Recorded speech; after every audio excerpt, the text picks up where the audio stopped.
ఇందులో నాకు ఏ ఆనందము కల్పించడం లేదు గోవిందా. ఎందుకంటే నీవు మోహానికి బందీవైనావు సఖి. అవును, నేను మోహానికి బందీనైనాను. కానీ ఈ యుద్ధంలో నాకు విజయం లభిస్తే అప్పుడు కూడా నాకు ఈ సుఖము లభించదంటావా? సుఖం కోసం యుద్ధం చేయమని నేనెప్పుడు చెప్పాను సఖి? ప్రతీకారం, ప్రతిష్ట, సంపదల కోసం యుద్ధం చేయమని నేనెప్పుడు సలహా ఇచ్చాను?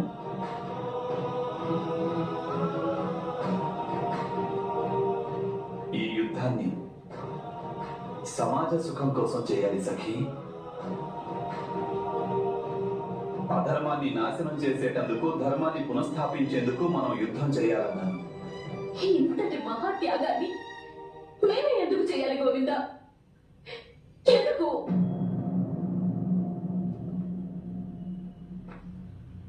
సఖి,